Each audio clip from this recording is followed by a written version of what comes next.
They told me to water the plants and double lock the doors like I was a housemaid they could count on but not bring along. You're too old for long flights, Mom. Just watch the house.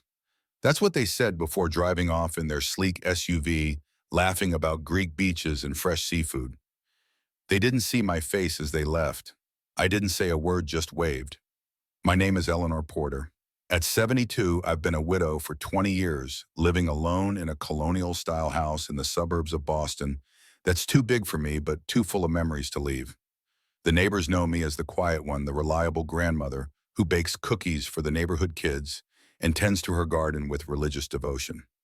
What they don't know is that beneath this predictable exterior lies a woman who once dreamed of writing novels and dancing under Spanish moons. That dream died slowly, suffocated under the weight of daily responsibilities and the steady erosion of my identity. First, I was Robert's wife, then Michael's mother, then Sophie and Ryan's grandmother. Somewhere along the way, Eleanor disappeared. The morning after they left, I sat at my kitchen table sipping tea that had gone cold. The house felt emptier than usual, the silence more pronounced. I'd grown accustomed to being alone, but this was different. This was abandonment dressed up as concern. "It's for your own good, Mom," Michael had said, his voice carrying that patronizing tone he'd perfected over the years. "Deep vein thrombosis is serious at your age. Those long flights can be dangerous." Behind him, Vanessa, my daughter-in-law, had nodded with that plastic smile of hers. "Don't worry, Eleanor. Just watch the house for us. At your age, those long flights are so risky. You know, blood clots and all that." I'd wanted to tell them that Dr. Miller had just given me a clean bill of health at my annual physical, that I walked 3 miles every morning while they were still hitting the snooze button, that my mother had lived to 94 and traveled to Japan at 80. Instead, I'd smiled and nodded, playing the role they'd assigned me. Later that evening, I'd overheard them in the kitchen. "I just don't want to drag Mom along," Michael had said, his voice low. "She moves so slowly now, and you know how she gets tired easily." Plus, Vanessa had added, "The kids want to have fun. Having Grandma along would just complicate things." I'd stood in the hallway, my hand pressed against the wall for support, not because I was frail, but because their words had knocked the wind out of me. The mail arrived earlier than usual that day, sliding through the slot with a metallic clank that echoed through the quiet house. Among the usual bills and advertisements was a thick envelope from Odyssey Travel Agency. I stared at it with confusion. I hadn't booked any trips. Inside were 4 plane tickets to Athens, 2 adults, 2 children. Departure in 3 days. My hands trembled as I scanned the names. Michael Porter, Vanessa Porter, Sophie Porter, Ryan Porter. My name was nowhere. Of course it wasn't. I took them inside, placed them on the kitchen table, and made another cup of tea. That's what you do at my age when something punches you in the chest. You make tea and wait for your hands to stop trembling. But they didn't stop. They shook when I reached for my old address book when I found the number for the agency. The same agency where I'd worked as a travel consultant for 30 years before retirement. The same agency now run by my old friend Margaret. "Odyssey Travel, how may I help you?" The voice on the other end was young Chipper. "This is Eleanor Porter. I'd like to speak with Margaret, please." A moment of silence, then, "Of course, Mrs. Porter. One moment." Margaret's familiar voice came through, warm and surprised. "Eleanor? What a delightful surprise. It's been too long." "Hello, Margaret. I need some information about a booking." I explained about finding the tickets, careful to keep my voice steady. There was a pause on the other end. "Let me check the system," Margaret said. The clicking of computer keys filled the silence. "Yes, I see the booking. Michael made it last month." Was there ever a 5th ticket?" Another pause. "Eleanor, please, Margaret, I need to know." There was a discussion about it. Michael called back the next day and said you wouldn't be joining them. He specifically requested 4 tickets, not 5. The confirmation settled in my chest like a stone. I took a deep breath. "I'd like to cancel these tickets." "Can I ask why?" Margaret's voice was gentle. "No," I said simply, "just cancel them." There was silence, then a polite, almost fearful, "Of course." "Will there be a cancellation fee?" "Normally, yes, but—" I could hear the hesitation in her voice. "For you, Eleanor, after 30 years with us, I think we can waive it. I'll process it as a staff courtesy." I wrote down the confirmation number, thanked her, and hung up. Then I made another cup of tea, sat in the armchair where I used to rock my son to sleep, and looked around the living room. The photo of Robert was still on the mantel, still young, still smiling. He'd passed 20 years ago. If he were here, he wouldn't have let this happen. I'd been many things in this house. A wife, a nurse, a secretary, a cook, a fixer of broken toys and broken hearts. And for the last decade, just grandma, not Eleanor, not even mom. A presence in the background, muted and obedient. They thought I'd sit quietly and wait for updates. Photos of blue skies sent to the family chat. Messages like, "We miss you, wish you were here," knowing full well they'd never intended to bring me. I looked at the canceled confirmation again. Then I opened the drawer where I kept my passport. It was still valid. I had a little over $145,000 in my savings account, untouched insurance money from Robert's policy. No debts, no one depending on me. Not anymore. I called Margaret back. "I'd like to book a flight," I said without preamble. "Athens, one-seat aisle, as soon as possible." There was a moment of surprised silence, then a laugh. "Eleanor Porter, are you doing what I think you're doing?" "I'm going to Greece, Margaret. It's time I saw the world." "Good for you," she said, and I could hear the smile in her voice. "Let me find you the best option." After booking my flight, I felt strangely calm. There was no rush of adrenaline, no moment of doubt. Just a quiet certainty that I was at long last choosing myself. Next, I called my neighbor Carol and asked if she'd water the plants. "Sure, hun. Going somewhere?" she asked. "Just a little trip," I said. I packed one small suitcase, choosing practical items, comfortable shoes, light clothing, my best scarf, and that navy blue dress I hadn't worn since Robert's funeral. Not because of sadness, but because it made me look sharp, and I'd forgotten how to wear anything that made me feel that way. In a moment of impulse, I tucked my old leather-bound journal into the side pocket of my suitcase. I hadn't written in it for years, but something told me this journey might reawaken that part of me too. Before leaving, I wrote a short note and left it on the kitchen counter. "Enjoy your vacation your way. I'm enjoying mine. Don't worry about the house. Mom." The night before my flight, I sat on the porch. The street was quiet. A soft wind played with the ivy. I thought about what they'd say when they realized. Maybe they'd call. Maybe they wouldn't. I didn't care. For once, I wasn't staying behind. The morning came gently. I locked the door, left the spare key and a note for Carol, and walked down the steps slowly but with purpose. I didn't look back. I hadn't flown in nearly 30 years. The airport felt loud, metallic, all glass and announcements and people with tangled lives. But I moved through it like I belonged, because pretending you belong is half the battle. That's something you learn when you've been quietly invisible for too long. The security line snaked endlessly ahead of me. Behind me stood a tall man with salt and pepper hair carrying a worn leather briefcase. He caught me looking and smiled. "First flight in a while?" he asked. I nodded. "Is it that obvious?" "You have that look of someone rediscovering something," he said. "I'm Daniel, by the way, Daniel Reeves. Eleanor Porter." We chatted as the line inched forward. He was a retired surgeon heading to a medical conference in London. "Traveling alone?" he asked. "Yes," I replied, waiting for the inevitable look of concern. Instead, he smiled. "Good for you. My mother traveled alone well into her 80s, said it kept her mind sharp and her spirit young." At the security checkpoint, we parted ways. "Safe travels, Eleanor," he called as he headed to his gate. "Remember, age is just a number. It's what you do with it that counts." His words stayed with me as I boarded the plane, took my aisle seat, and sat still while others stuffed their bags in overhead bins. The seat beside me stayed empty until the last moment. Then a young man, mid-30s, wedding ring, quiet eyes, dropped into it with a sigh. "Long trip?" he asked as we taxied. "Long enough," I said. He smiled, then left me alone, which I appreciated. I slept most of the flight, the kind of sleep that's not deep but necessary, the kind that keeps grief from turning into rage. When I woke, we were over the Mediterranean.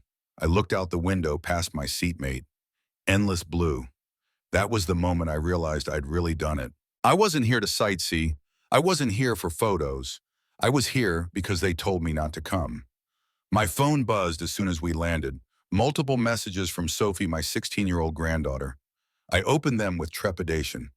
"Grandma, something weird happened. Mom and Dad took us to the airport, but they couldn't find our tickets. Dad is freaking out. He keeps calling the travel agency, but no one's answering. Then Grandma, we're back home. The tickets were canceled. Dad is on the phone yelling at people. Mom is crying. What's happening? And finally, Grandma, are you okay? Please call when you can. I hesitated, then typed a simple response. I'm fine, Sophie. Don't worry, I'll call soon. I turned my phone off and followed the crowd toward passport control. At the airport in Athens, I moved slower. The heat was different, even inside. I took a taxi to a modest little pension on a side street. Nothing fancy but clean. The woman at the desk spoke English and called me madam, like it still meant something.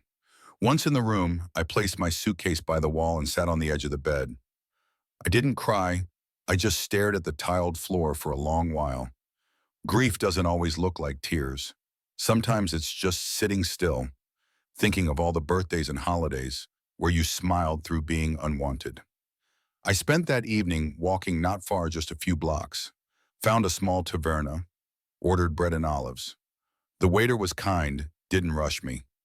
I ate slowly without looking at my phone once. Nobody was waiting on an update from me anyway. The next morning I woke early. The light here was different, softer. I opened the shutters and let it in. Then I did something I hadn't done in years. I put on lipstick, just a little. The shade I used to wear before everything in life became beige and apologetic. I asked the front desk for recommendations, not tourist spots. Somewhere quiet, I said. The young woman wrote something down. Try Anaphiotica, she said. It's old, very peaceful. So I went. White houses, winding alleys, cats sleeping in doorways, flowers spilling from chipped pots. Everything was slow and stubbornly beautiful. I walked until my feet ached. Then I sat on a stone bench and just existed while young couples passed by, sun-happy and loud. No one stared at me. No one told me I was too old. No one told me to just watch the house. Returning to the pension, I walked into the breakfast room. The following morning, my hair freshly washed, wearing a light cotton dress I'd packed on impulse. The room was mostly empty except for a woman sitting alone at a corner table. She looked up as I entered, her silver hair swept up into a no-nonsense bun, eyes sharp despite the half-moon glasses perched low on her nose. She was spreading butter on toast with deliberate care. I selected a table by the window and ordered coffee. When it arrived, I took my time buttering my own toast, suddenly aware of the woman's gaze on me. You use too much butter, she said, not unkindly, her voice carrying a hint of an accent I couldn't place. I looked up, slightly amused. Better than too little. She nodded. Fair enough. I expected her to return to her breakfast, but instead she picked up her plate and coffee cup. May I join you? Eating alone gets tedious after a while. I gestured to the empty chair across from me, surprised by my lack of hesitation. I'm Rebecca, she said, settling into the seat. Rebecca Laurent. Eleanor Porter. American, she noted. As are you, despite that lovely accent. She smiled. French-American. Born in Lyon, raised in Boston since I was 12. The accent never fully disappears. What brings you to Athens, Rebecca? She took a sip of coffee before answering. Freedom, primarily. I retired last year after 35 years as a high school principal in Massachusetts. Decided it was time to see the world on my own terms. She studied me over her glasses. And you don't strike me as the typical tourist. I found myself telling her about the canceled tickets, my impromptu decision to come alone. I expected judgment or pity, but her expression remained neutral, thoughtful. So, she said when I finished, you turned abandonment into adventure. I approve. It wasn't that dramatic, I said, though her framing pleased me. On the contrary, Rebecca replied, dabbing her mouth with the napkin, it was precisely that dramatic. Your family dismissed you, and instead of accepting their narrative about your limitations, you wrote your own. That's revolution in its quietest form. We finished breakfast in comfortable conversation, discovering we shared not only a home state, but a love of literature and an appreciation for solitude that didn't cross into loneliness. As we prepared to leave, Rebecca hesitated. I was planning to visit the Acropolis today. Would you care to join me? Two old women might move slowly together, but we'll see twice as much. The invitation surprised me, but I found myself nodding. I'd like that. We walked together through the morning heat, taking our time up the slope to the ancient citadel. Rebecca moved with purpose, pausing occasionally to catch her breath, but never apologizing for her pace. At the top, standing before the Parthenon, I felt something shift inside me. These columns had stood for thousands of years, weathered and damaged, but undefeated by time. Something about their stubborn dignity resonated with me. "It makes you feel rather small, doesn't it?" Rebecca observed, standing beside me.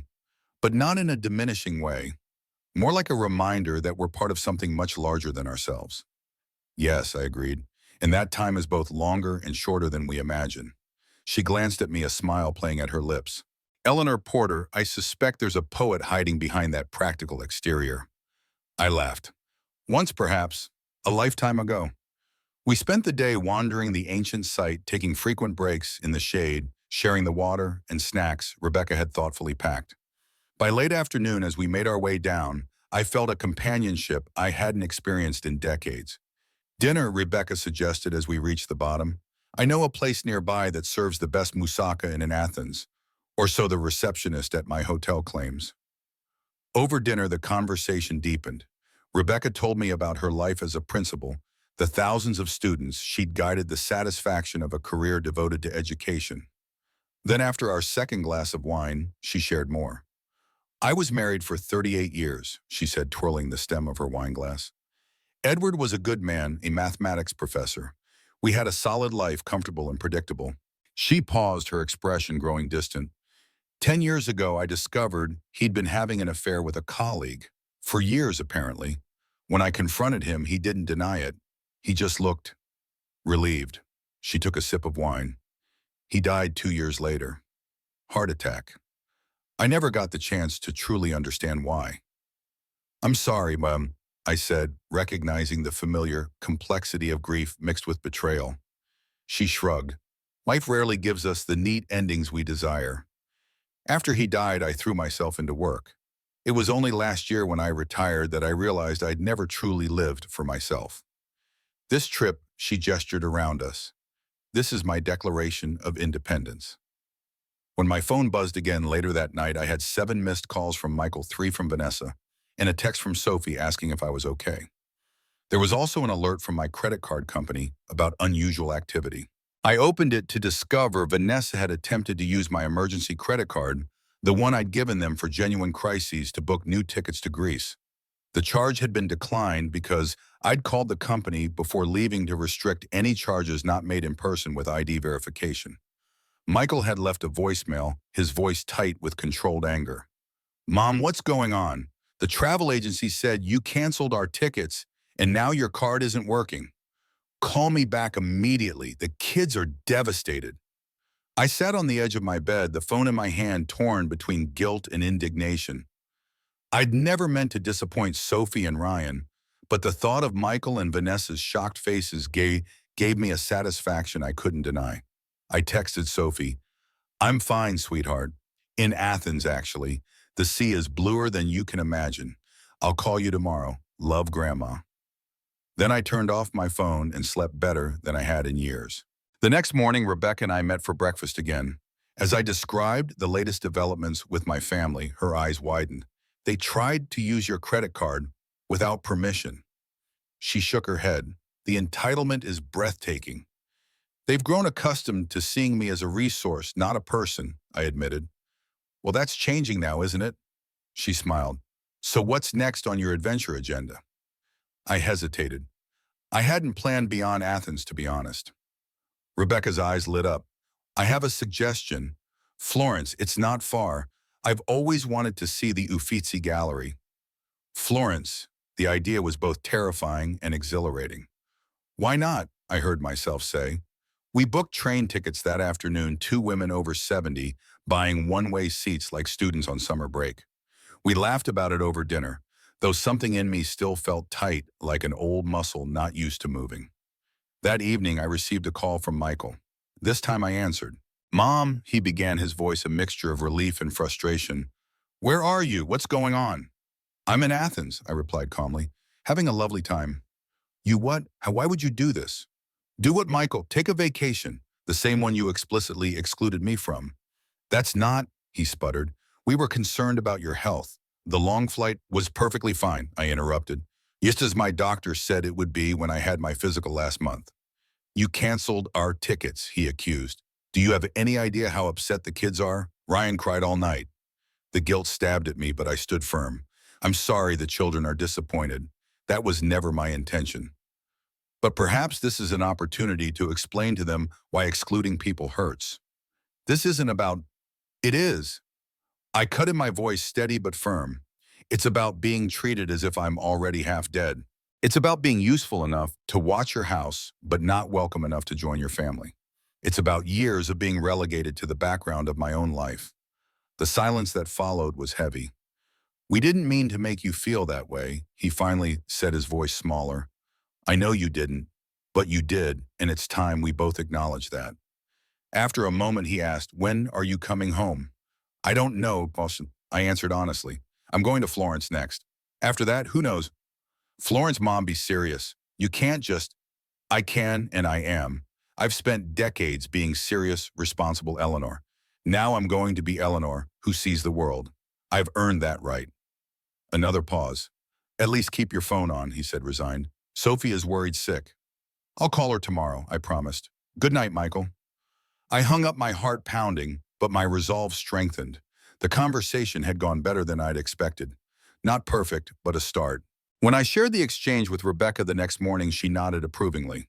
You stood your ground without burning bridges. That's the art of revolution at our age, changing the dynamic without destroying what we still value. I never thought of myself as revolutionary, I mused. That's because women are taught to see our personal liberation as selfish rather than necessary. She gathered her things as we prepared to leave for the train station. But make no mistake, Eleanor, what you're doing is radical. You're rewriting the story they've been telling about you and the one you've been telling yourself. The train to Florence left just after 9. We sat side by side in a quiet car, our bags stored above us, a paper bag of pastries between us. Rebecca read a mystery novel in French. I stared out the window. The countryside rolled by soft and golden, stitched with vineyards and sleepy towns. It reminded me of a painting Robert had once bought at a flea market. Cheap frame, but beautiful inside. He'd said it reminded him of places he'd never been.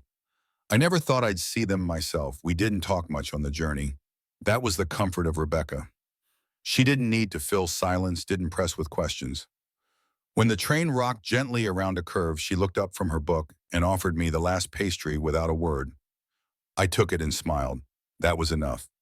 Florence greeted us with warm air and narrow streets. Our hotel was old and full of charm, the kind of place where the elevator creaked and the keys were heavy brass with leather fobs. Our room had a tiny balcony that overlooked red roofs and laundry lines strung between buildings.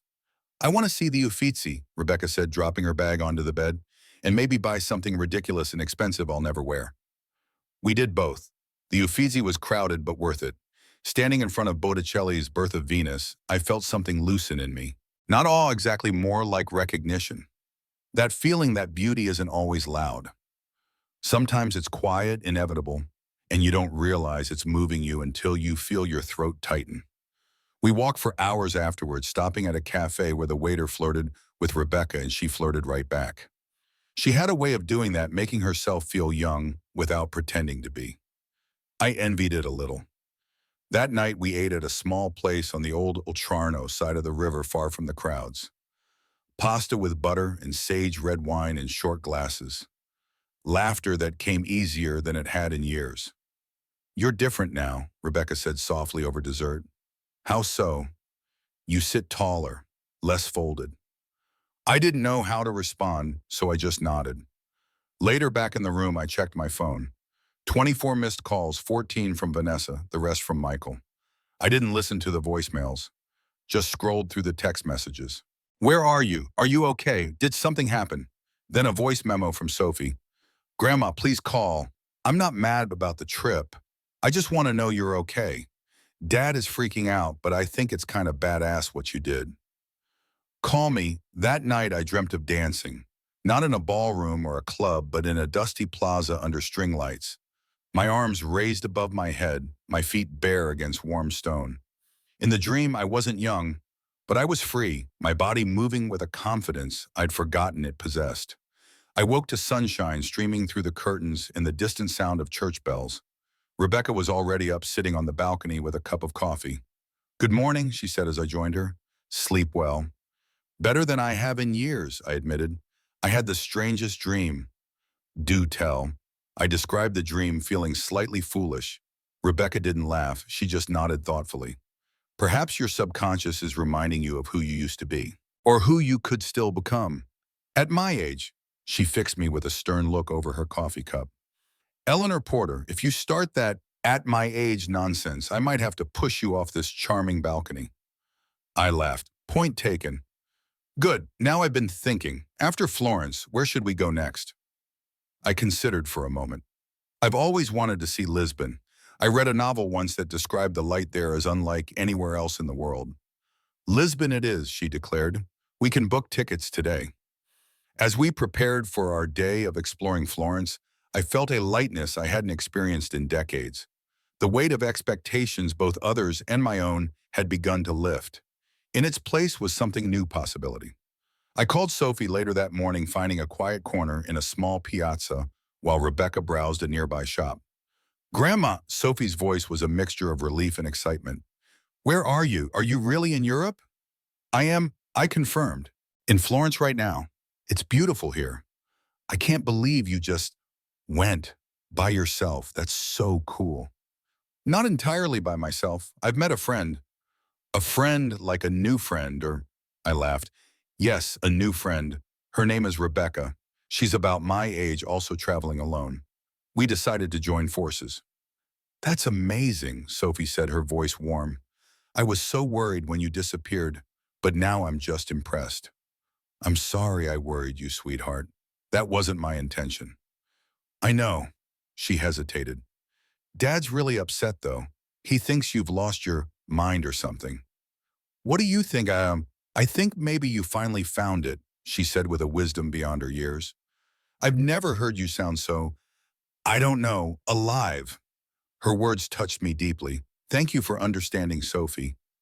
Will you send me pictures? I want to see everything." "Of course. And Grandma, I'm really glad you didn't just stay home and watch the house." I smiled. "So am I, sweetheart. So am I." The Uffizi Gallery stretched before me like a temple to human creativity. Crowds flowed around us, but Rebecca and I moved at our own pace, lingering before paintings others merely glanced at. We stood before Caravaggio's Medusa, captivated by the horror and beauty intertwined on the canvas. "Look at her face," Rebecca murmured. The exact moment of transformation. Not quite human anymore, but still recognizable. I studied the serpentine hair, the open mouth frozen between scream and silence. "It's how I've felt these past few years," I said quietly, "caught between who I was and who I've become, neither fully recognized by my family." Rebecca squeezed my arm gently. "Transformation is rarely comfortable, Eleanor, but unlike poor Medusa here, your change is by choice." As we continued through the gallery, my phone vibrated insistently in my purse. I'd been ignoring it since my conversation with Sophie, but the persistent buzzing finally wore down my resolve. Excusing myself, I stepped into a quiet corner and checked the screen. 7 missed calls from Michael, 3 from Vanessa, a string of increasingly frantic text messages. "Mom, we need to talk about what you've done. This isn't like you. Are you having some kind of episode?" "The kids are devastated. Ryan won't stop crying about Greece." The last message made my stomach clench with guilt. Ryan, my sensitive 12-year-old grandson, had been talking about seeing the Parthenon for months after a history project on ancient Greece. Then a notification from my bank app caught my eye. I opened it, expecting to see the usual balance update. Instead, an alert flashed: "Unusual activity detected on credit card ending in 4385. I tapped through to the details and felt the blood drain from my face. 3 pending charges from Athens International Airways, $3,872 total for new tickets to Athens. The card, my emergency card that I'd given Vanessa years ago for genuine crises, had been declined due to the fraud protection I'd set up before leaving. They hadn't just tried to use my card, they'd attempted to charge nearly $4,000 without even asking. I returned to Rebecca, my hands shaking slightly. "What's wrong?" she asked, immediately setting down the gallery guide she'd been examining. I explained about the credit card charges. Her expression darkened. They tried to use your money to replace the vacation you canceled. Without permission, she shook her head in disbelief. The entitlement is breathtaking. I should call them, I said, though the thought made my stomach twist. You should, Rebecca agreed. But first let's finish with Botticelli. Some conversations are better had with beauty already in your eyes. By the time we left the gallery, late afternoon sun gilding the Arno River, I felt centered enough to make the call. We found a quiet cafe overlooking the water, and while Rebecca ordered espresso, I dialed Michael's number. He answered on the first ring. Mom, thank God. Are you okay? Where are you? I'm perfectly fine, Michael, I replied, keeping my voice level. I'm in Florence now. Florence, Mom, what is going on with you? I could ask you the same question. I said, why did Vanessa try to use my credit card to book new tickets? The momentary silence told me everything. We were desperate, he finally stammered. The kids were heartbroken about the trip, and after you canceled our tickets, so you decided to use my money without asking. I cut in surprise, making my voice sharper than intended. It was an emergency. No, Michael, a medical crisis is an emergency. A house fire is an emergency. Your canceled vacation is a disappointment. Mom, you're the one who canceled it. Yes, after you deliberately excluded me from a family trip. After I overheard you telling Vanessa you didn't want to drag Mom along because I'd slow you down. The words came out in a rush, years of suppressed hurt rising to the surface. Silence again, longer this time. You heard that? His voice was smaller now. Yes, and it wasn't the first time I felt unwanted or invisible in my own family. It was just the first time I decided to do something about it. I could hear him exhale heavily. I'm sorry you heard that. It wasn't, we didn't mean. He stopped, seemed to collect himself. I don't know what to say. You could start with acknowledging that I'm not just a convenient babysitter or house watcher, that I'm still a person with feelings and desires. Of course you are. I know that. Do you? Because for years I've been gradually erased from the picture. First from social events, then from family decisions, now from vacations. But we were trying to protect you, he insisted, but his voice lacked conviction. No, Michael, you were protecting yourselves from the inconvenience of including me. There's a difference. Another silence. I could picture him in our family kitchen, running a hand through his hair, the way he did when confronted with an uncomfortable truth. The kids miss you, he finally said, especially Sophie. She keeps checking her phone for messages from you. I miss them too. I've been sending Sophie pictures. She showed us. You look different. I feel different. Will you be coming home soon? The question held both hope and apprehension. I don't know, I answered honestly. I'm enjoying my freedom. For the first time in decades, I'm making my own choices.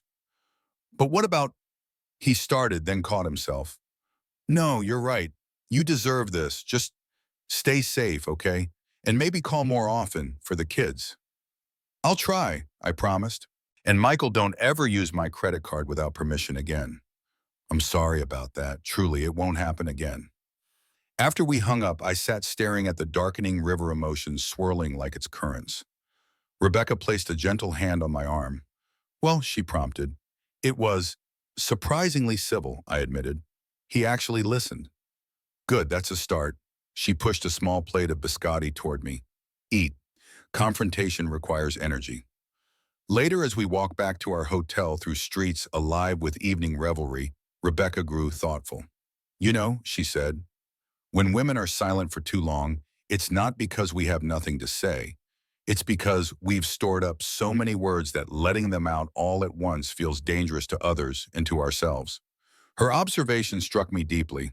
Is that why you're traveling, to say the things you've stored up? She smiled, a small, sad curve of her lips.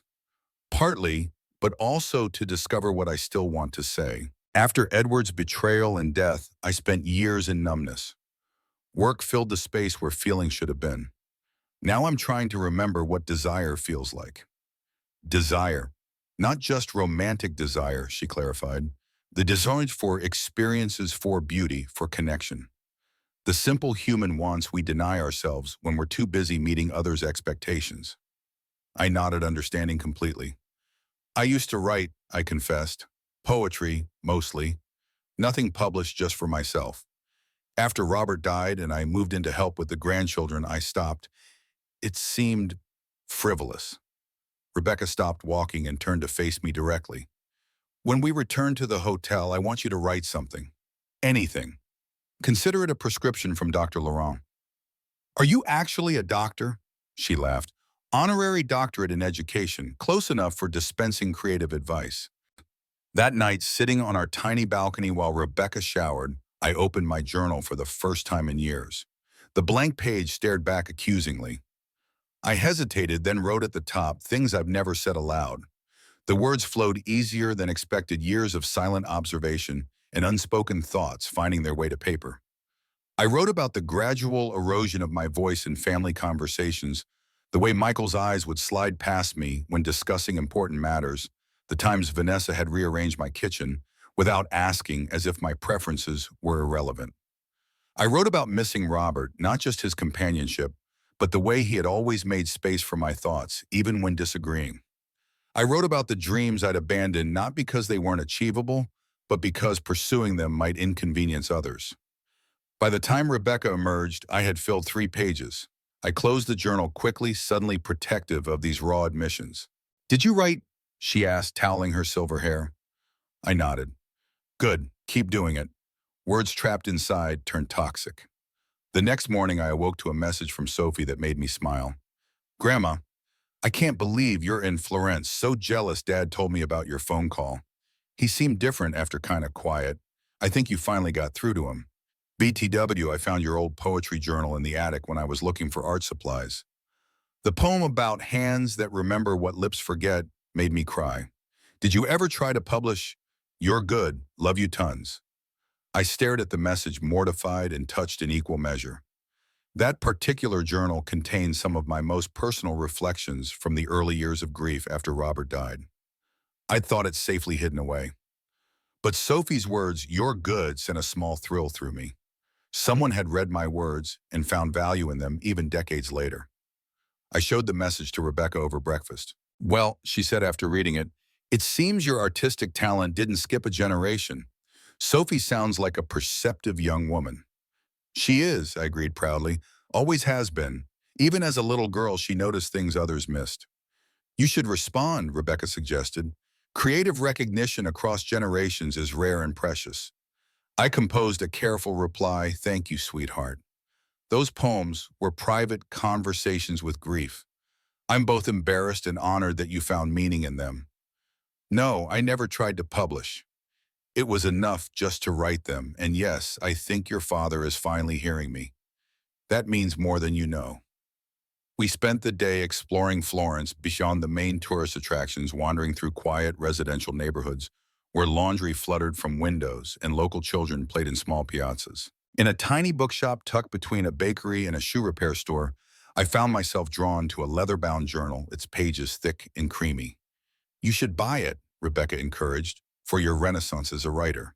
The price made me wince. 60 euros seemed extravagant for blank pages, but I purchased it anyway, feeling a small thrill of self-indulgence.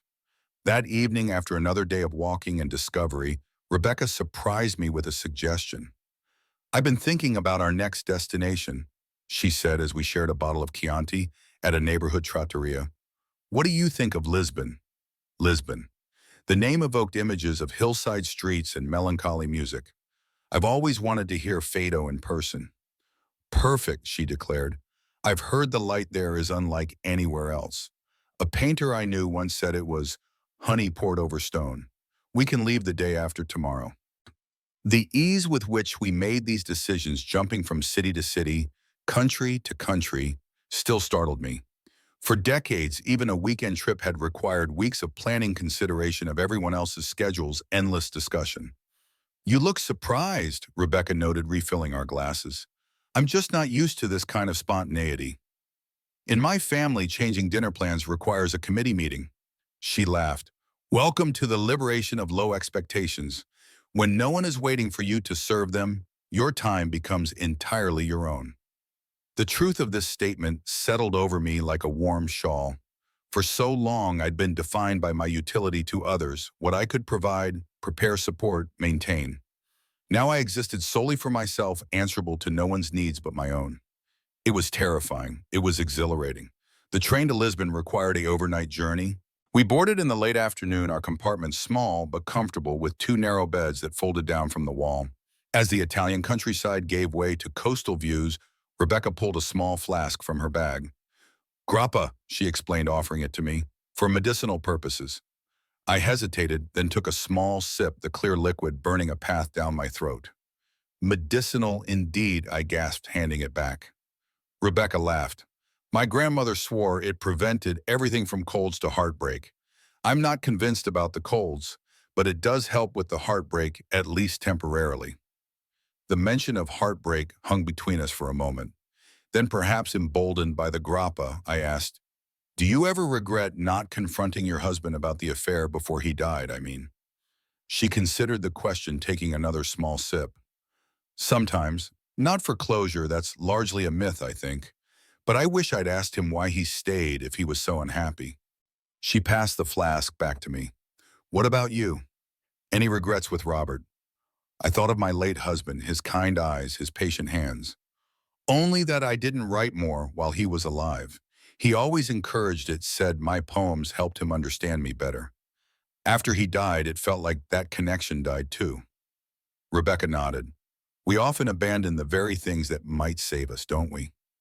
The train rocked gently as we lapsed into companionable silence.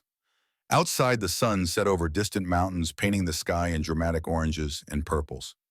I felt a sense of peace settle over me, different from the resignation I'd grown accustomed to calling peace. Morning found us pulling into Lisbon's Santa Apollonia station, the city climbing up from the waterfront in a tumble of colorful buildings and red-tiled roofs. The air was different here, fresher, carrying the tang of salt and something citrusy. Our hotel was a converted townhouse in the Alfama district, Lisbon's oldest neighborhood. The room was simple but charming, with a wrought iron balcony overlooking a narrow cobblestone street.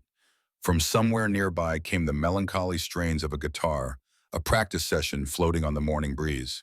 This, Rebecca declared, stepping onto the balcony, is exactly what I hoped for. After settling in, we ventured out to explore. The Alfama was a labyrinth of winding alleys, steep staircases, and unexpected viewpoints over the Tagus River.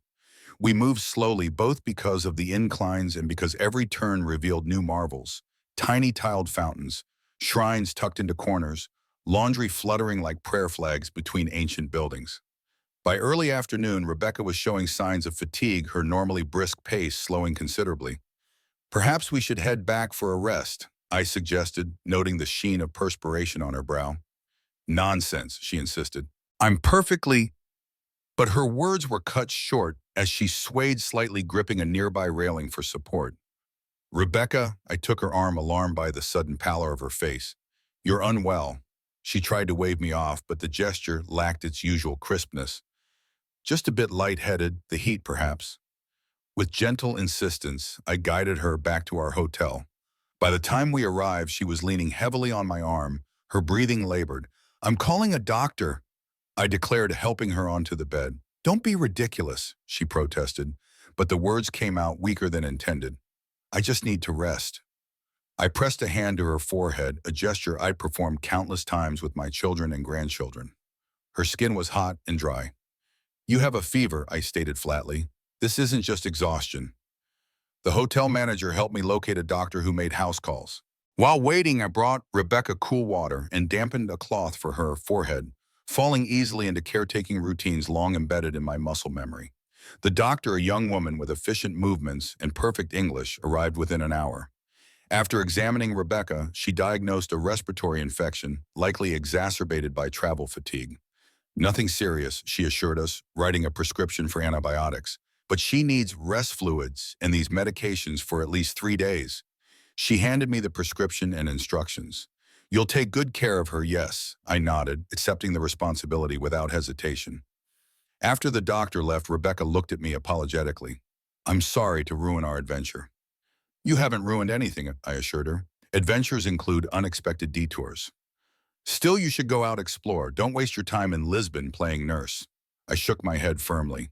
I've seen enough stone churches and red roofs to last a lifetime. Besides, I added with a small smile, I have a new journal that needs filling. For the next 2 days, our routine shifted dramatically. Instead of exploring Lisbon's hills, I ventured only as far as the nearby pharmacy and market, returning with the medications, fresh fruit, and simple foods that might temper Rebecca's diminished appetite. I spent hours on the balcony writing in my new journal while keeping an ear tuned to Rebecca's breathing inside. The enforced stillness was unexpectedly rewarding, allowing me to observe the rhythm of life on our small street.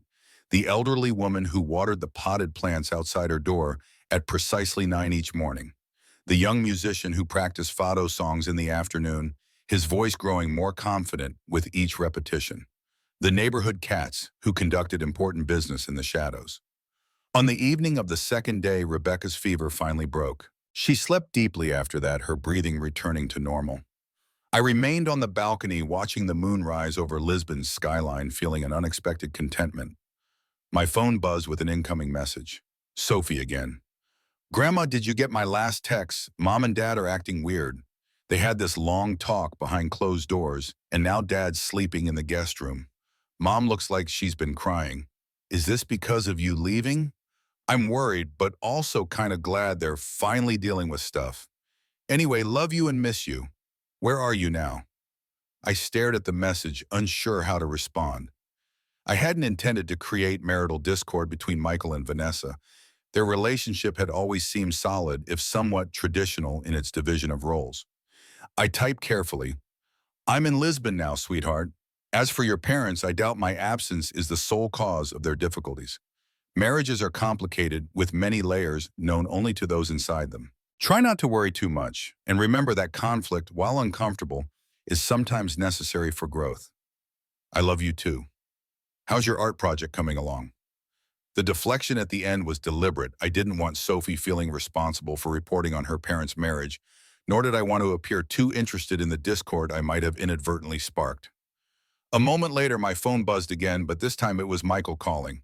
I hesitated before answering. Mom, he began without preamble. I've been thinking about our last conversation. Yes, I kept my voice neutral. You were right, about a lot of things. He paused and I could hear him taking a deep breath. I've been talking with Vanessa, trying to understand when we started treating you as a resource rather than a person. The admission surprised me into silence. Mom, are you there? I'm here, I managed. Just surprised. Yeah, well, he gave a short, humorless laugh. Apparently I'm full of surprises lately. Vanessa and I were having some difficult conversations about how we've structured our lives, how we've taken you for granted. I wasn't sure what to say. After decades of feeling invisible, having my perspective not only heard but internalized felt disorienting. I appreciate that, Michael. There's something else. His voice grew hesitant. Sophie found some of your old poetry. She showed it to me. Heat rushed to my face. She mentioned that. Mom, why did you stop writing? You're really good. The simple question cracked something open inside me. There wasn't time, I said softly. Between helping with the children, maintaining the house, it seemed selfish to insist on something that served no practical purpose. But it was important to you. Yes, I admitted. It was. I'm sorry we made you feel like your passions were expendable. His voice caught slightly. Dad would be disappointed in me for that. He always spoke so proudly of your writing. The mention of Robert in this context made my eyes sting. He was my biggest supporter, I acknowledged. I should have been too. The regret in his voice was palpable. Anyway, I just wanted to tell you that I understand better now why you left, and that whenever you decide to come home, things will be different. I promise. After the call ended, I sat motionless, watching the lights of Lisbon twinkle below as his words settled within me.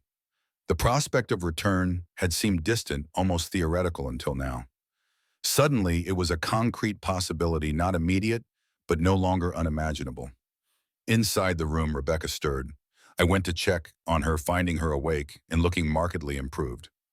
How long was I asleep? She asked, her voice still raspy but stronger. About 6 hours. I helped her sit up and offered water. How do you feel? Like I've been trampled by a very small, very efficient herd of goats. She sipped the water gratefully. But better than yesterday. You've been playing Florence Nightingale all this time. I smiled. It gave me time to write and think, Michael called. And her eyebrows rose with interest. I shared the substance of the conversation. Rebecca listened intently, nodding occasionally. Sounds like your disappearance triggered some overdue introspection, she observed when I finished. Sometimes absence speaks louder than presence. Apparently so. I sat on the edge of her bed.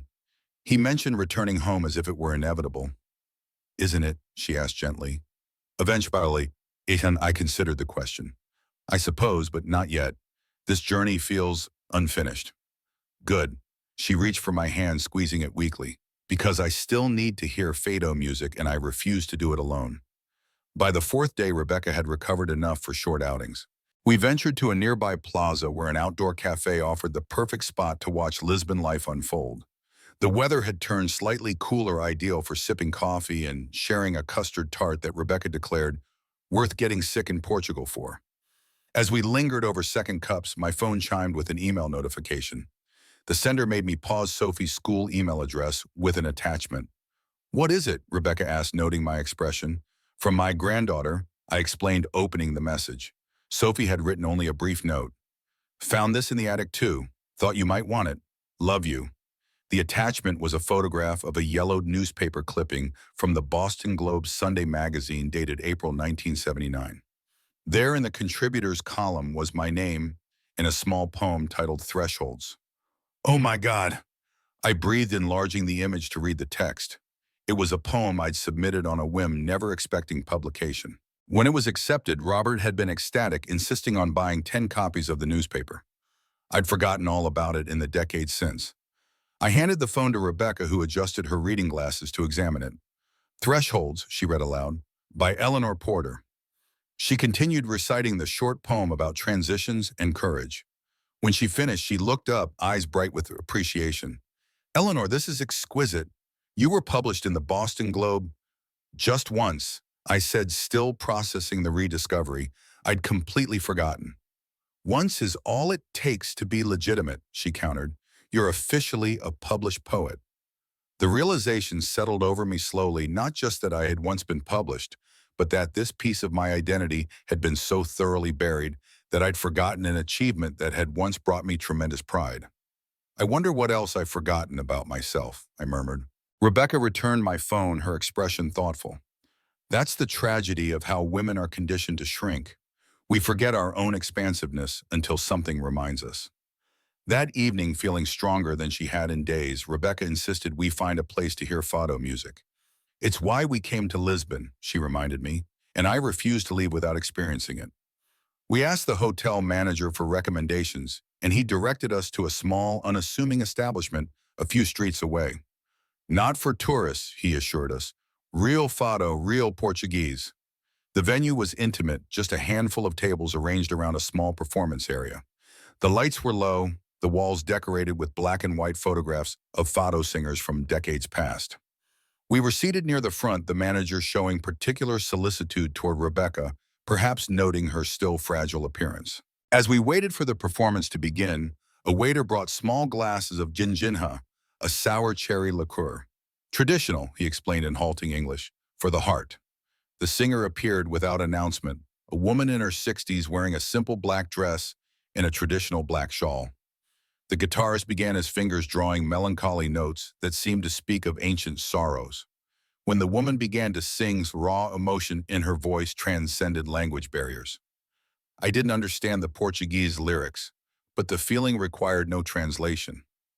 It was the sound of longing, of loss, of resilience in the face of life's disappointments. Beside me, Rebecca sat motionless, tears sliding silently down her face. The performance lasted nearly an hour, the singer presenting a range of fado songs that varied in tempo, but shared an underlying current of saudade, that uniquely Portuguese concept of bittersweet longing for something lost or perhaps never possessed. When it ended, we sat in reverent silence, unwilling to break the spell with words. Finally, as the room gradually emptied, Rebecca spoke. I understand now, she said softly, why you wanted to hear this. It's like hearing one's own heart from the outside. We walked back to our hotel, slowly, the night air cool against our skin, the narrow streets quiet except for the occasional distant laughter or snippet of conversation. What's next? I asked as we reached our door. After Lisbon, I mean. Rebecca considered the question. I've been thinking about Seville. It's not far, and I've heard the flamenco there is to the soul what fado is to the heart. Flamenco, I repeated the word, stirring something long dormant. I'd like that. Later that night, unable to sleep, I opened my journal again and wrote under the moonlight streaming through our balcony window. The words came easier now, shaped by the fado melodies still echoing in my mind. I wrote about thresholds crossed and barriers broken, about the self I was rediscovering with each new city. In the morning, I awoke to find a message from Sophie that made my heart skip. Grandma, don't freak out, but I might have done something crazy. I saved up my photography job money, and I just booked a flight to Spain by myself. I'll be in Seville in 2 weeks. Please don't tell Mom and Dad yet. I want to see you and be part of your adventure, even for a little bit. Is that okay? I'm 16. I can travel as an unaccompanied minor. Please say yes. I stared at the message in disbelief, emotions colliding: alarm at her impetuousness, pride in her independence, concern about her parents' reaction, and beneath it all, a surge of joy at the prospect of seeing her. I showed the message to Rebecca over breakfast, seeking advice. Well, she said after reading it, she certainly has your spirit of adventure, doesn't she? What should I do? Michael will be furious. Rebecca sipped her coffee thoughtfully. She's 16, not 6, and clearly determined. If you say no, do you think she'll cancel? Or just come anyway and find herself alone in a foreign country? Put that way, the decision became clearer. I should say yes and help her plan safely. Exactly. Rebecca nodded. Besides, it might be good for you to share this journey with someone who represents your future, not just your past. I typed my response with care. Sophie, I'm both concerned and impressed by your boldness. Yes, you can join us in Seville. I'll help make arrangements for your safe arrival. But you must tell your parents before you leave. I won't keep secrets that big from them. They deserve to know where their daughter is going, even if they object. That's my condition. Deal. Her response came almost immediately. Deal. Thank you, Grandma. I'll tell them, I promise. Just maybe, not yet. I need to figure out how. This is going to be amazing. 2 days later, we boarded the train to Seville. Rebecca had fully recovered, though she tired more easily than before her illness. The journey took us through the Portuguese countryside into Spain, the landscape gradually transforming from lush green to golden ochre. I've been meaning to ask, Rebecca said as we watched the scenery roll past. You mentioned once that you used to dance. What kind? The question caught me off guard. How did you know that?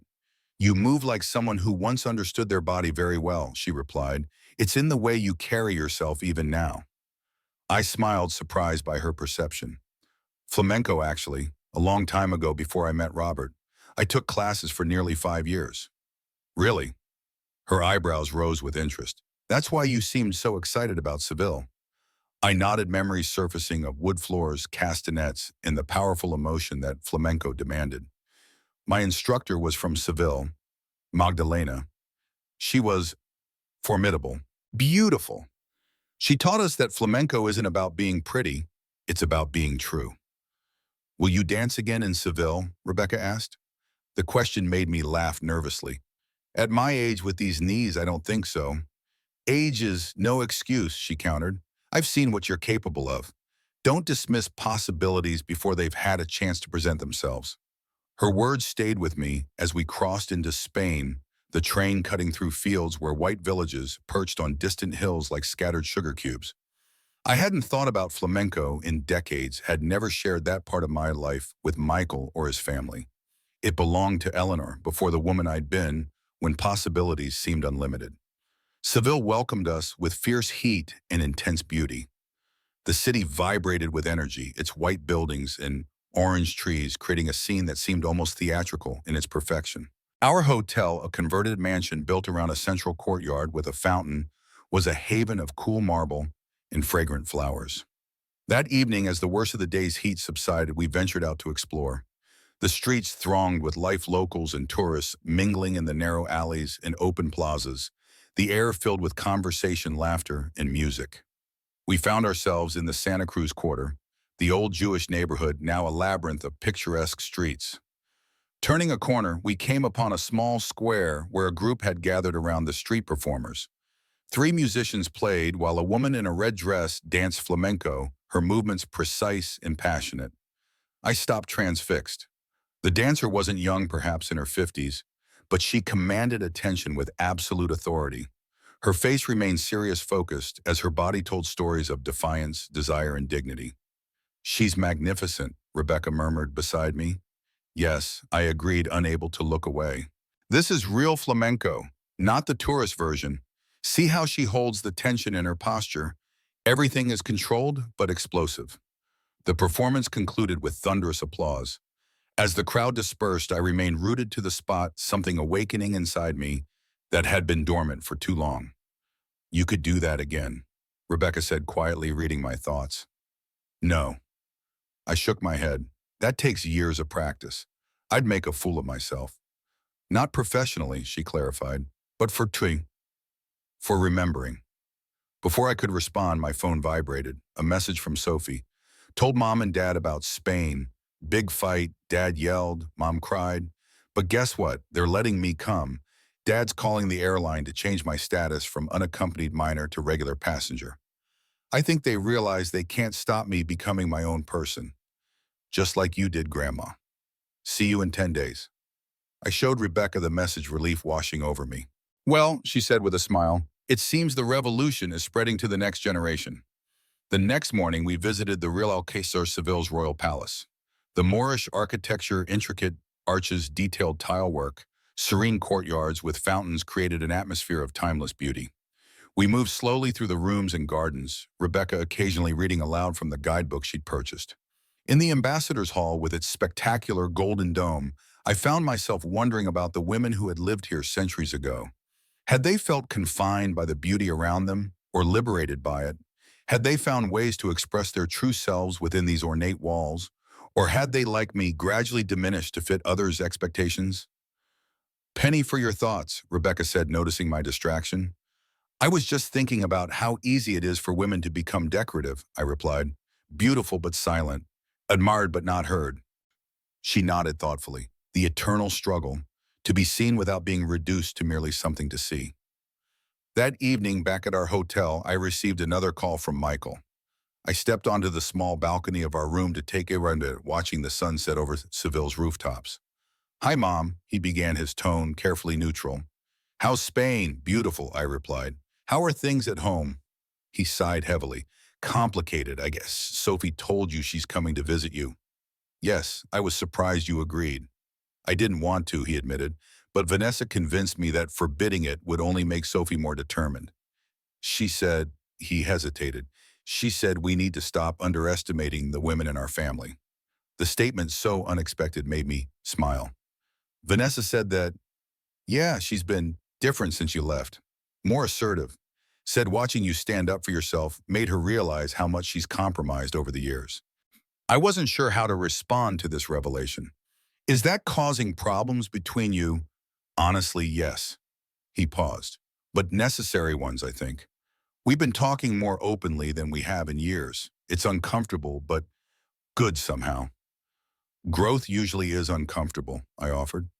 "Yeah." Another pause. "Mom, there's something else. I found a letter in Dad's old desk addressed to you. It's dated a few weeks before he died." My heart stuttered. "A letter?" "It was sealed. I didn't open it, of course, but I thought you should know it exists. Do you want me to send it to you or keep it until you come home?" The knowledge that Robert had written me a letter I'd never seen, that his words had been waiting silently for 20 years while I lived in the same house, felt like both a gift and a blow. "Keep it," I decided after a moment. "Some things are better read on home ground." After we hung up, I remained on the balcony, watching darkness settle over the city. Stars appeared above the ancient buildings, the same stars Robert and I had gazed at together. The same stars that had witnessed my younger self dancing flamenco with passionate abandon. The same stars now watching over this late-life rebellion. A sense of connection flowed through me, to the past, to the future, to the eternal cycle of women finding and losing and reclaiming their power. In that moment, I felt Robert's presence more strongly than I had in years, not as a ghost, but as a witness to my becoming. When I returned inside, Rebecca was sitting up in bed reading a novel. "Everything okay?" she asked, marking her place with a finger. "Yes," I said, feeling the truth of it settle in my bones. "Better than okay." The following days in Seville unfolded in a rhythm of exploration and rest.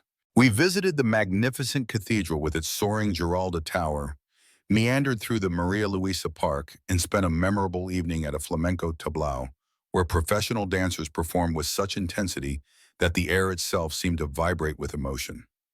Throughout it all, I found myself increasingly present in my body, more aware of its capabilities than its limitations. I caught myself standing taller, moving with more confidence, claiming space in a way I hadn't for decades. One afternoon, while Rebecca rested at the hotel, I wandered into a small shop selling flamenco accessories. Among the fans, shawls, and castanets, I found myself drawn to a particular shawl, bright yellow with intricate black embroidery. The color was bolder than anything I'd worn in years. "You have good taste," the shopkeeper said in accented English. "This is hand-embroidered, very traditional." "It's beautiful," I agreed, running my fingers over the detailed needlework. "Try it," she encouraged, lifting the shawl from its display. Before I could demur, she had draped it around my shoulders. The weight of it felt familiar, awakening muscle memories long dormant. Almost involuntarily, my posture shifted. Spine straightening, shoulders dropping.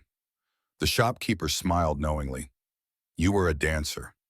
It wasn't a question. "A long time ago," I admitted, "not professionally.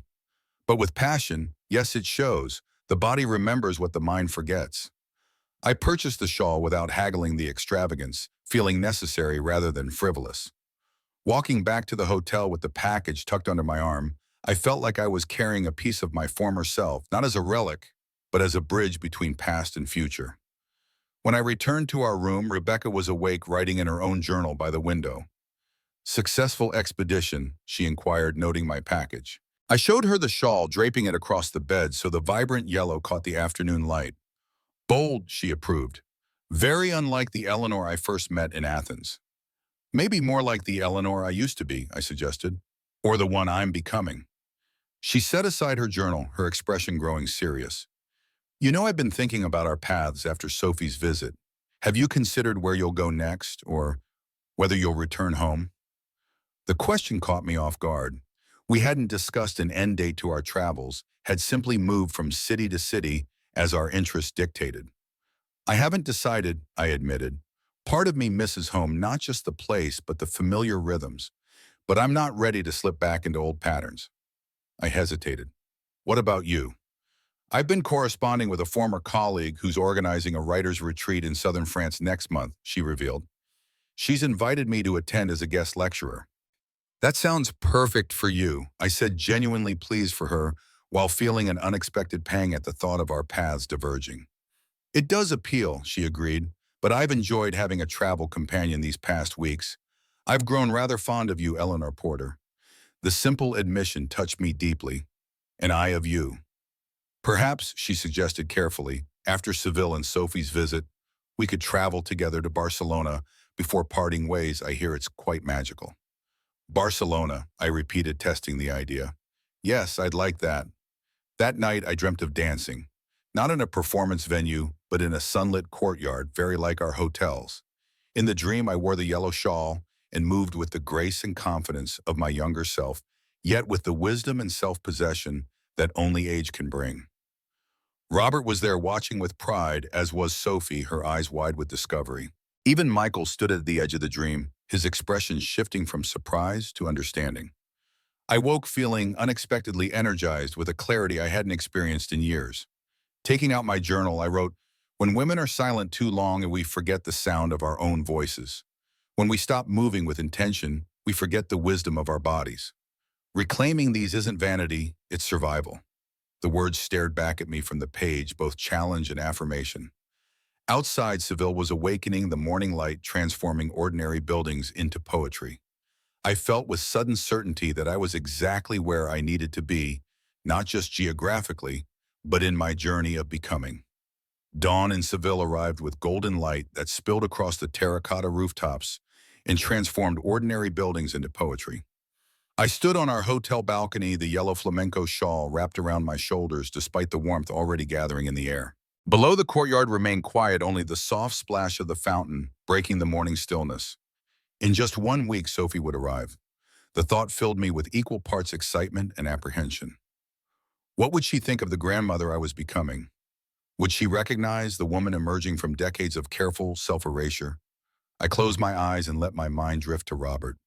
The letter Michael had mentioned haunted me. What final words had my husband left that I'd never read? Had they been waiting all these years, silent witnesses to my gradual disappearance into the role of grandmother, mother-widow? "You're up early." Rebecca's voice startled me from my reverie. She stood in the doorway, already dressed for the day, her silver hair neatly arranged. "Couldn't sleep," I admitted. She joined me at the railing, inhaling deeply. "The air smells different here, orange blossoms and history." We remained silent for a moment, sharing the simple pleasure of witnessing a city's awakening. "I had the strangest dream last night," I finally said. "I was dancing flamenco in a courtyard. Robert was there watching. So were Michael and Sophie. A good dream. Yes, I felt whole, like all the pieces of my life were finally in the same room." Rebecca nodded thoughtfully. "Dreams often show us what we're moving toward, not just what we've left behind." She glanced at the yellow shawl around my shoulders. "That color suits you." Later that morning, we visited the Alcazar Palace. The Moorish architecture, intricate geometric patterns, peaceful courtyards, with bubbling fountains, gardens designed to evoke paradise, filled me with a sense of timelessness. Walking through rooms where queens and princesses had once lived, I wondered about their inner lives, their secret desires, their small rebellions against the constraints of their era. Do you ever think about how many women's stories have been lost to history? I asked Rebecca as we rested on a bench in the sunlight. "Constantly," she replied. "It's why I became an educator, to ensure that today's young women understand their voice matters, their story matters." "Sophie found some of my old poetry," I confided, "poems I'd forgotten I'd written. She's been sharing them with Michael." "And how does that feel?" "Strange, like someone discovering a diary I didn't know I kept." Those words came from a different Eleanor. Rebecca studied me, her gaze perceptive. "Or perhaps the Eleanor you've always been beneath the roles you assumed for others' comfort." That evening, we attended a professional flamenco performance at a small, intimate venue recommended by our hotel. The space held perhaps 30 people, arranged in a semicircle around a simple wooden stage. When the lights dimmed and the guitarist began to play, the atmosphere became electric with anticipation. The dancer who appeared was a woman perhaps 10 years younger than me, her face etched with character, her body powerful rather than conventionally beautiful. She wore a traditional dress in deep crimson, her gray-streaked hair pulled back severely from her face. From the first stamp of her foot, she commanded the room. There was no artifice in her performance, no playing to the audience, only raw emotion channeled through disciplined movement. Her face remained serious, almost severe, as her body told stories of passion, defiance, grief, and triumph. I found myself leaning forward entranced. This wasn't the flamenco I'd learned in Boston decades ago, the simplified, sanitized version taught to American housewives. This was the real thing, earth and fire and blood memory. When the performance ended, the audience erupted in applause. The dancer acknowledged it with dignity rather than flashy smiles, then disappeared behind a curtain. "Magnificent," Rebecca breathed beside me. "Yes," I agreed, still caught in the spell of what we'd witnessed. As the audience began to disperse, I noticed the dancer re-emerging, now wrapped in a robe, speaking with the guitarist. Acting on impulse I couldn't quite explain, I approached them.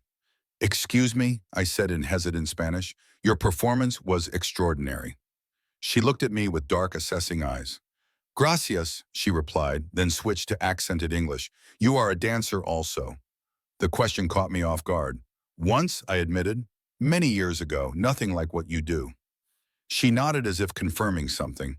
"But you understand. I saw you watching. You know what flamenco truly asks of us." "I had an instructor from Seville," I explained. "Magdalena Cortes. She tried to teach us the spirit, not just the steps." The woman's face transformed with recognition. "Magdalena, my mother's cousin." She clasped my hand. "I am Luz. Magdalena left Seville many years ago." "You were her student in America." "In Boston," I confirmed, astonished by the connection. "In the 1970s. "Ah," Luz smiled fully now. She spoke of her American students sometimes, said few understood but some. She made a gesture with her hands as if releasing a bird. Some had the duende inside waiting. Rebecca had joined us, listening with interest. Luce turned to her with a question. Your friend, does she still dance? Rebecca smiled. I've been wondering the same thing. No, I said quickly. Those days are long past. Luce made a dismissive sound. Flamenco lives in the bones, not in youth. My mother danced until she was 82. She studied me again. Tomorrow morning, in the courtyard of the Casa de la Memoria. 9 o'clock. I teach a small class for serious students. Come if you wish to remember. Before I could respond, she nodded a farewell and disappeared through a side door. Well, Rebecca said as we walked back to our hotel through streets still warm from the day's heat. Are you going to a flamenco class at my age? Don't be absurd. Why is it absurd? You heard her. Her mother danced into her 80s. I haven't danced in decades. I'd make a fool of myself. Rebecca stopped walking and turned to face me directly. Eleanor Porter, for weeks I've watched you shed the limitations others placed on you. Don't start imposing new ones on yourself now. Her words struck home, leaving me momentarily speechless. Besides, she added more gently, what do you have to lose? If it's terrible, we leave Seville in a few days anyway. No one here knows you except me, and I already think you are marvelous. That night I dreamt again of dancing. This time the dream was more specific. I was in a sunlit courtyard attempting steps half remembered, my body struggling to reclaim movements once known intimately. But unlike the anxiety such dreams usually provoke, this one held a sense of joyful rediscovery, as if each misstep was simply part of the path back to myself. I awoke at dawn, decision made. The Casa de la Memoria was a traditional Andalusian house built around a central courtyard. When I arrived at 5 minutes to 9, Rebecca having opted to spend the morning writing in a nearby cafe, I found the courtyard empty, except for Luce, who was arranging a small stereo system. She looked up as I entered, nodding as if she'd expected me. You came? I came, I agreed, setting down my small bag. Good. We begin with basics, to remember the body. The class turned out to be just the two of us. Luz was a demanding but patient instructor, beginning with fundamental postures and hand positions, gradually adding simple footwork. She corrected me frequently, but without criticism, her adjustments precise and necessary. Here, she would say, demonstrating a more authentic angle of the wrist or tilt of the head. Not pretty, true. After an hour of basics, my muscles trembling with the effort of maintaining unfamiliar positions, she put on music, a simple guitar piece with a clear compass, the rhythmic cycle that forms flamenco's heartbeat. Now, she said, we dance, not performance, just truth. What followed wasn't a formal dance, but a kind of guided improvisation. Luce would demonstrate a short sequence, then watch as I attempted to replicate it, offering occasional corrections, but mostly allowing me to find my own expression within the structure. By the end of the 2-hour session, I was drenched in sweat, my feet ached, and muscles I'd forgotten I possessed screamed in protest. But beneath the physical discomfort ran a current of something I hadn't felt in decades, the pure joy of embodied expression. You have not forgotten as much as you thought, Luce observed as I gathered in my things to leave. The body remembers what the mind discards. Thank you, I said, meaning it deeply. This was unexpected. She waved away my thanks. Come tomorrow if you wish, same time. I did wish, despite the protests of my aging body. That afternoon, soaking in a hot bath in our hotel room, I described the experience to Rebecca. It was like finding a room in my house I'd forgotten existed, I explained, familiar and strange at once. Will you go back? Yes, I said without hesitation, for as long as we're here. She smiled. Good. I'll have more time to work on my book proposal. Book proposal. This was the first I'd heard of any such project. Rebecca looked slightly embarrassed. Just an idea I've been playing with, a memoir about education, identity, and second chances. She hesitated. Your journey has inspired me more than you know, Eleanor. The admission touched me deeply. I'm honored, I said simply. For the next 3 days, my life fell into a new rhythm. Mornings with Luce in the sunlit courtyard, reawakening muscle memories and discovering new capacities in my aging body. Afternoons exploring Seville with Rebecca or resting my tired limbs. evenings writing in my journal, attempting to capture the transformation I could feel occurring within and without. On the fourth morning, Luz had a surprise. Today, she announced as I entered the courtyard, we use this. She held up a fan intricately carved and painted. The abanico is not decoration. It is conversation. Extension of the arm, the eye, the heart. The lesson that followed introduced a new dimension to what we'd been practicing. The fan became another limb, an expressive tool that could snap open in defiance or close with finality, flutter delicately, or slice through the air with decisive force. In flamenco, Luz explained, demonstrating a complex wrist movement that made the fan appear to float. We speak with the whole body. Nothing is silent. Nothing is still, even in stillness. By the end of the session, I'd mastered only the most basic fan techniques, but even those simple movements felt revolutionary, like learning a new language that had always existed within me, waiting to be remembered. You are finding your duende, Luz observed as we concluded. The spirit that makes art true. I'm just an old woman playing at dancing, I demurred. Luz's dark eyes flashed. No, age is not the enemy of duende. Time gives depth to emotion. You cannot dance sorrow until you have truly grieved. You cannot dance joy until you have known its absence. Her words stayed with me as I made my way back to the hotel, fan carefully tucked into my bag like a talisman. When I arrived, Rebecca was waiting in the lobby, her expression a mixture of concern and excitement. There you are. I've been calling your phone. I checked my bag and realized I'd left my phone in our room. What's happened? Sophie just texted. Her flight was changed. She's arriving tomorrow, not next week. She's already at the Madrid airport for her connection to Seville. Tomorrow? Panic fluttered in my chest. But we're not prepared. We need to arrange. Already done, Rebecca assured me. I've booked her a room adjoining ours. The hotel had a cancellation, and I've arranged for a taxi to meet her flight. The efficiency with which she'd handled the situation both impressed and relieved me. Thank you, I said, suddenly overwhelmed by the reality of seeing my granddaughter so soon. I don't know what I would have done without you these past weeks. Probably exactly what you've done, just with less witty commentary, Rebecca replied with a smile. Now let's find you something spectacular to wear for the reunion. The next morning dawned clear and bright, as if Seville itself was welcoming my granddaughter. Rebecca and I waited at the airport arrival gate, my stomach fluttering with nervousness I hadn't anticipated. When Sophie finally emerged through the doors, luggage in tow, I almost didn't recognize her.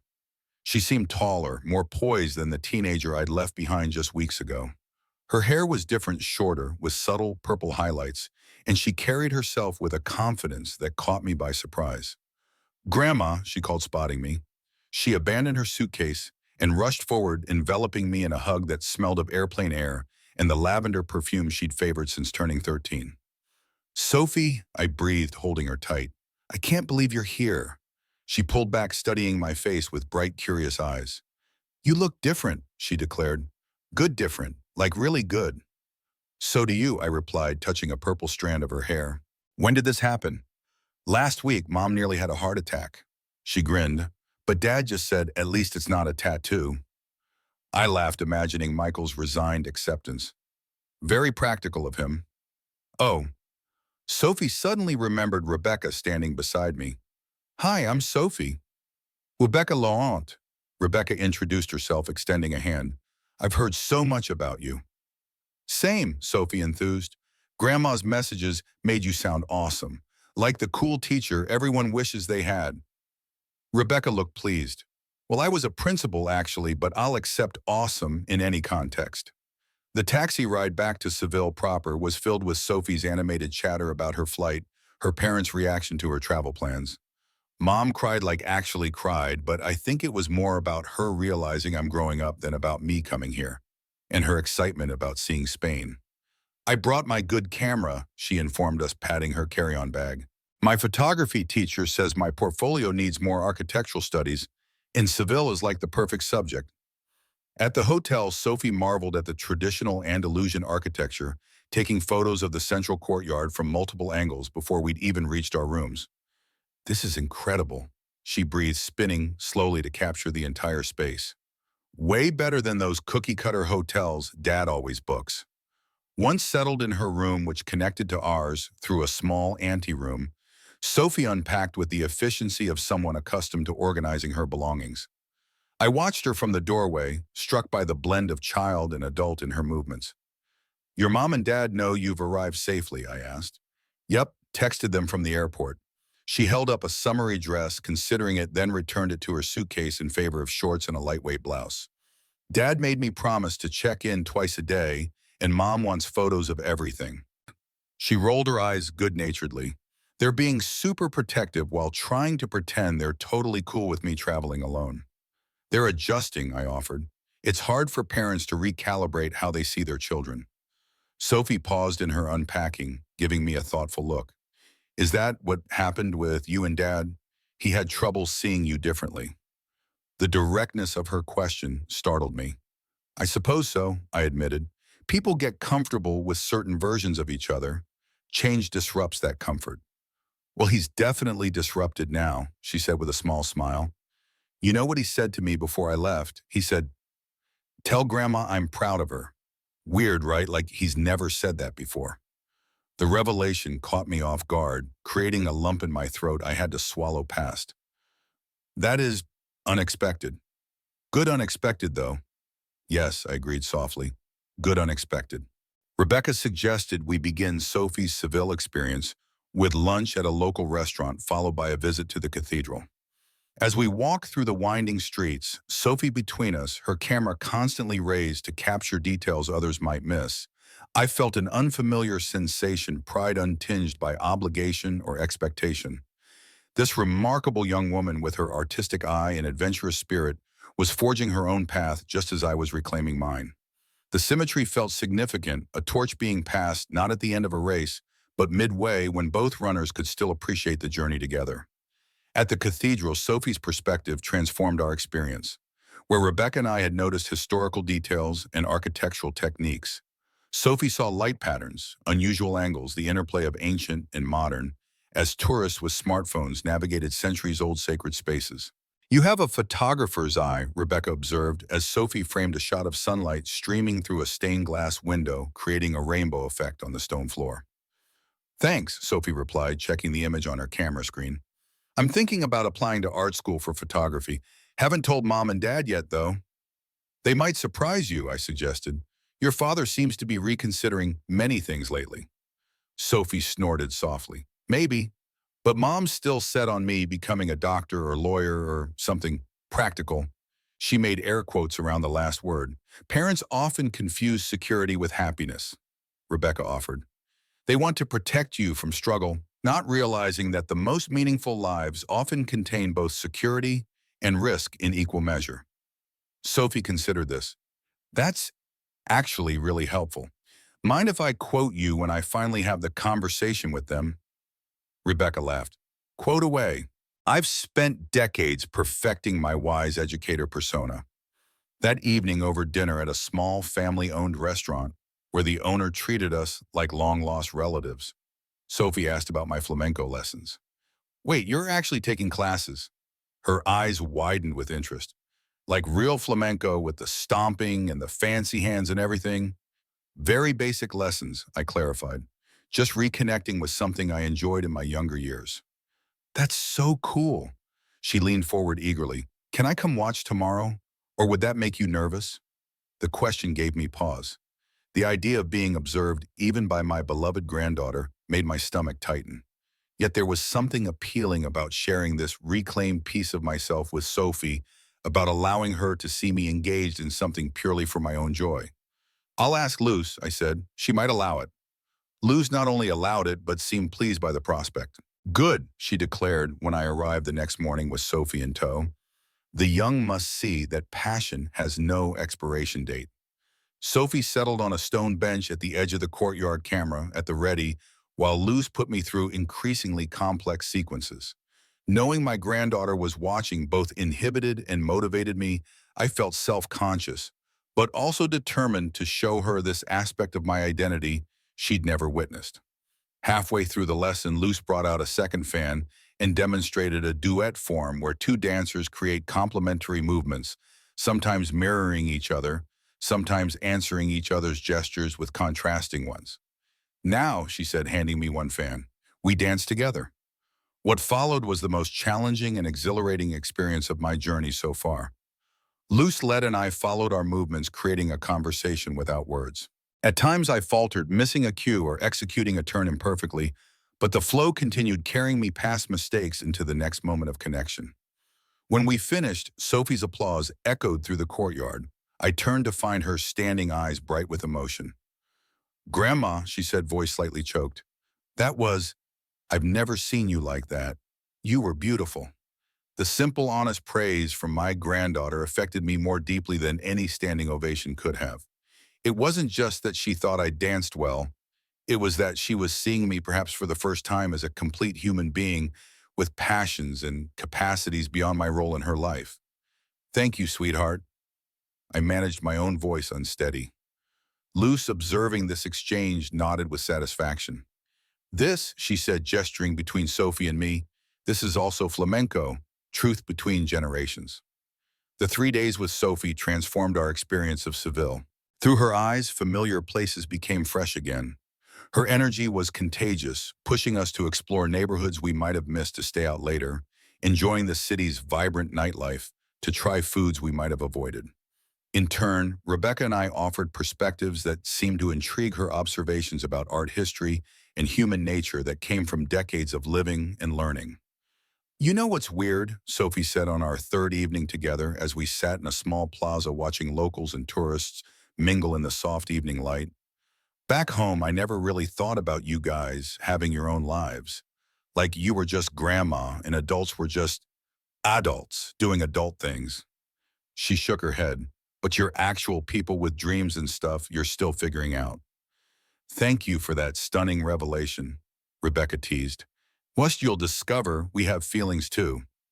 Sophie laughed. "I know it sounds stupid." "Not stupid," I assured her. "It's natural to see the adults in your life primarily through their relationship to you. We all do it. Part of growing up is realizing everyone is the protagonist of their own story." "Yeah," she nodded thoughtfully. I wish I'd understood that sooner. About you, Grandma. Maybe we could have talked about real things." "We're talking about real things now," I pointed out, "and we have plenty of time ahead for more." That night, alone in my room while Rebecca and Sophie chatted in the adjoining space, I called Michael. It was time for a more substantive conversation than our brief practical exchanges of recent days. He answered on the second ring. "Mom, is everything okay? Is Sophie all right?" "Everything's fine," I assured him. "Sophie's wonderful. I just wanted to talk." "Oh," he sounded both relieved and uncertain. "What about—" "Sophie mentioned something you said before she left, that you were proud of me." A pause. "I am." "It surprised me," I admitted.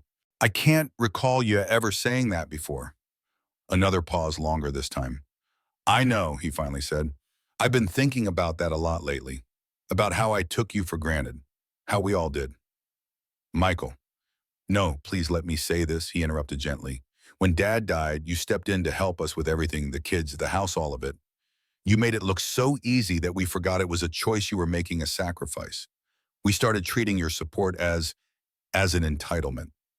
His insight caught me by surprise. "Yes," I agreed softly. "That's exactly what happened. I'm sorry, Mom, truly, and I am proud of you not just for this adventure, but for having the courage to show us we were wrong. It couldn't have been easy." "It wasn't," I acknowledged, "but it's been necessary, for all of us, I think."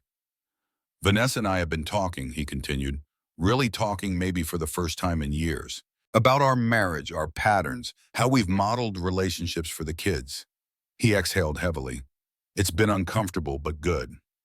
"Growth usually is uncomfortable," I observed, echoing words I'd spoken to him earlier. "Yeah," a short laugh. "You mentioned that before. It stuck with me."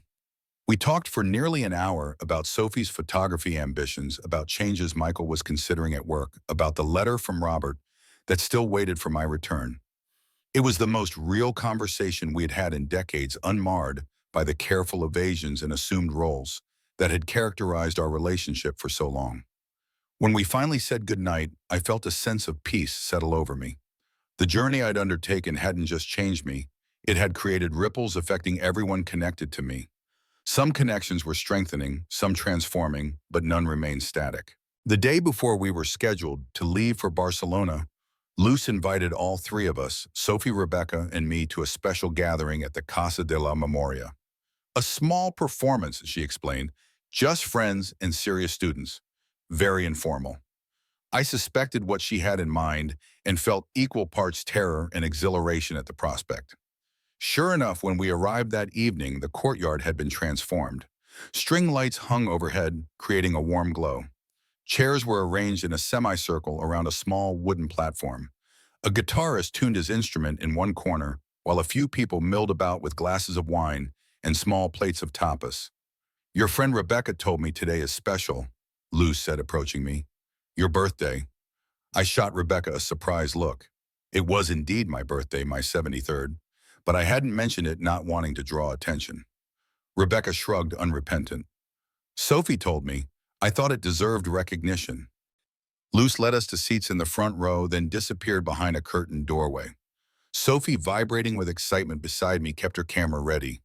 "Is she going to perform?" she whispered. "I think that's likely," I replied, though I suspected Luce had additional plans. The small gathering settled as the guitarist began to play a soft, melancholy introduction that gradually built in intensity. Luce appeared now, dressed in a traditional flamenco costume of black with red accents. Without announcement or preamble, she began to dance. Even having worked with her for days, I was struck anew by her artistry. Every movement contained perfect control alongside raw emotion, technical mastery, serving authentic expression. She danced for perhaps 10 minutes, the small audience captivated by her performance. When she finished, the applause was enthusiastic but brief, as if everyone understood this was not a formal show, but a shared moment among friends. Luce acknowledged the response with a dignified nod, then turned toward me. "Eleanor," she said, her voice carrying easily in the small space, "will you join me?" Though I'd half expected it, the invitation still sent a jolt of panic through me. Dance in front of people, after just a week of lessons, before I could formulate a response, Sophie leaned over. "You can do it, Grandma," she whispered fiercely. "I've seen you. You're amazing." Rebecca squeezed my hand. "Remember what we said about imposing limitations on yourself." I looked at their encouraging faces, then at Luce, who waited with calm certainty. Something shifted inside me, a final barrier dissolving. Rising from my seat, I made my way to the platform where Luce waited. She handed me a fan and a shawl, my yellow one, which I'd left in the practice room earlier. "Nothing complicated," she assured me quietly. "Just what we practiced. The duet." The guitarist began a new piece one we had worked with during our lessons. Luce took position opposite me, and with a small nod, we began. The first few moments were terrifying. I was acutely aware of every eye on us, of Sophie's camera, occasionally clicking of my aging body, attempting movements better suited to younger limbs. But gradually, as the familiar sequences unfolded, something remarkable happened. The audience disappeared. The self-consciousness evaporated. There was only the music, the movement, the conversation between Luce's body and mine. I forgot to worry about perfection and surrendered to expression. Fan opening, closing, sweeping in arcs that extended my reach both physically and emotionally. Feet finding the compass, creating percussion that became part of the music rather than response to it. Head held high, eyes engaged with my partner in this nonverbal dialogue about dignity, passion, and survival. When we finished, there was a moment of complete silence before the applause began. I stood breathing heavily, sweat dampening my blouse legs, trembling slightly from exertion. But beneath the physical fatigue ran a current of pure joy, of accomplishment, of reclamation. Sophie was the first to reach me, throwing her arms around me with such enthusiasm I nearly lost my balance. "That was the coolest thing I've ever seen you do," she declared. "Ever." Rebecca was next, her eyes suspiciously bright. "Magnificent," she said, simply embracing me more gently. Later, as the small gathering enjoyed wine and conversation, Luce approached with a man I recognized as the guitarist. "Carlos has a small flamenco school in Barcelona," she informed me. "If you wish to continue learning while you are there." The offer touched me deeply. "Thank you," I said to both of them. "I'd like that very much." The evening concluded with informal dancing, most of the guests taking turns to show a step or sequence. Sophie, encouraged by Luce, even attempted some basic movements, laughing at her own awkwardness, but gamely continuing. The atmosphere was one of joyful sharing rather than performance or judgment. As we walked back to our hotel under a star-filled Andalusian sky, Sophie linked her arm through mine. You know, she said thoughtfully, I always thought I didn't have any role models for growing older. Like all I could see was giving up things, independence, dreams, adventures. But watching you these past few days, she squeezed my arm. Now I know you don't have to give up being yourself, ever. Her words struck me deeply. Without intending to, I had modeled for my granddaughter a vision of aging, not as diminishment, but as continued growth. Not as surrender, but as reclamation. You know what I've always believed about you, Grandma, she continued. I used to think you didn't have dreams of your own. Now I realize you just learned to set them aside for so long. The insight so perceptive from one so young brought tears to my eyes. That's exactly right, I managed. Well, I'm glad you found them again, she said simply. It looks good on you. Barcelona welcomed us with Mediterranean warmth and artistic exuberance. Our hotel, situated in the Gothic Quarter, placed us within walking distance of many of Antoni Gaudi's architectural masterpieces, buildings that defied convention with their organic forms and vibrant details. Sophie was in photographer's heaven, filling memory cards with images of the Sagrada Familia's soaring spires, Park Güell's whimsical structures, and Casa Batlot's dreamlike facades. Rebecca, too, seemed invigorated by the city's creative energy, spending hours in bookstores and art galleries while occasionally working on her memoir project. I divided my time between explorations with them and twice-weekly flamenco lessons at Carlos's small studio. These sessions were different from Luce's more technical, less spiritual, but valuable nonetheless. I found myself improving steadily, my body remembering more, resisting less. One evening after a particularly satisfying lesson, I returned to the hotel to find Rebecca and Sophie huddled over Rebecca's laptop, both looking uncharacteristically secretive. What are you two plotting? I asked, setting down my bag. They exchanged glances. Should we tell her? Sophie asked. Rebecca nodded. It's your discovery. Sophie turned to me, excitement evident in her posture. So I was looking up some stuff about Rebecca because she mentioned she used to write articles and books about education, right? And I found something really interesting. My curiosity piqued. What did you find? Rebecca Laurent isn't just Rebecca Laurent, Sophie announced triumphantly. She's also R.J. Montrose. The name struck a chord of recognition. The novelist. Rebecca looked both embarrassed and pleased. Guilty as charged, though I'm surprised you know the name. I wasn't exactly a bestseller. Know it? I stared at her in astonishment. I've read every one of your books. Your novel about the boarding school teacher who discovers her student is her daughter's child. I stayed up all night finishing it. That was my second book, Rebecca said, smiling now. The Geometry of Secrets. Why didn't you tell me? I asked, still processing this revelation. She shrugged. It never seemed relevant. The books did modestly well, but I always considered writing my secondary career. Education was my true vocation. Until now, Sophie interjected. Tell her the other news. Rebecca shot her a look of mock exasperation. You're determined to reveal all my secrets, aren't you? Grandma should know she's traveling with a famous author who's about to be even more famous. Hardly famous. Rebecca demurred but continued. My former editor contacted me last week.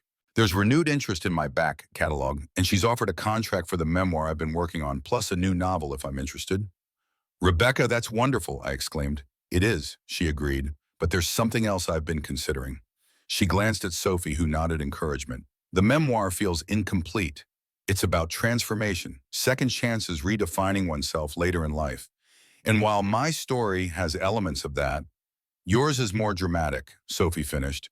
Running away, reclaiming yourself, the whole adventure. What are you suggesting? I asked, though I was beginning to understand. A collaboration, Rebecca said simply. Your journey and mine intertwined. Two women at similar life stages choosing reinvention over resignation. Your poetry woven with my prose. A dual memoir of sorts. The proposal left me momentarily speechless. You want to write about me, about us. With you, not just about you, Rebecca clarified. Equal partners. Your voice is essential to the story. The idea was simultaneously thrilling and terrifying. To write again seriously, to share my experiences, my transformation, to possibly inspire other women feeling trapped in roles they'd outgrown. I'd need to think about it, I said finally. Of course, Rebecca agreed. No pressure, it's just an idea. That night I lay awake considering Rebecca's proposal. The thought of returning to writing seriously after so many years both excited and intimidated me. What did I have to offer readers? What wisdom had I gained that might be worth sharing?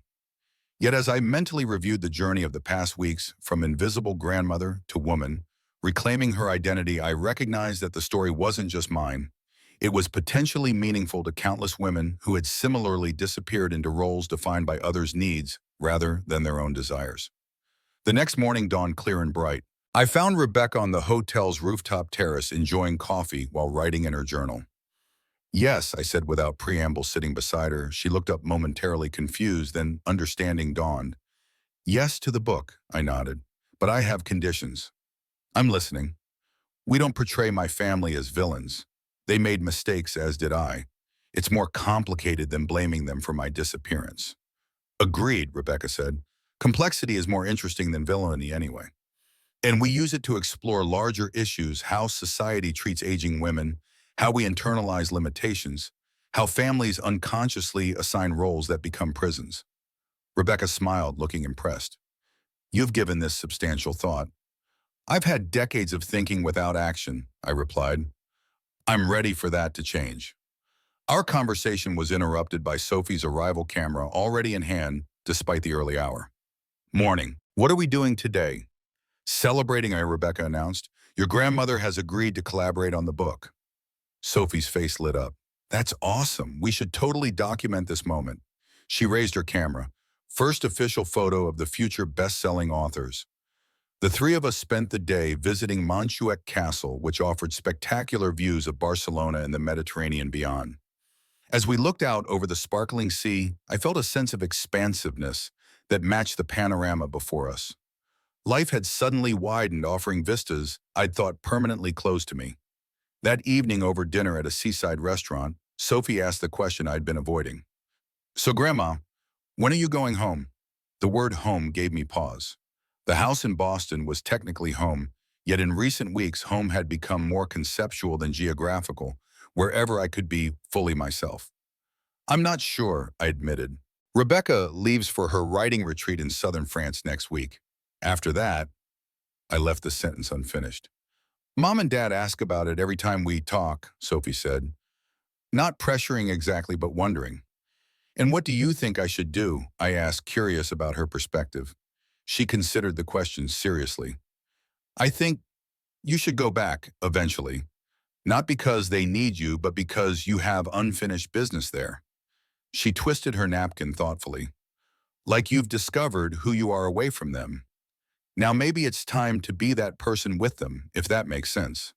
Her insight struck me as remarkably mature. It makes perfect sense, I assured her. Plus, she added with a small smile, I kind of miss having my badass grandma around. The following days passed in a whirlwind of exploration and preparation.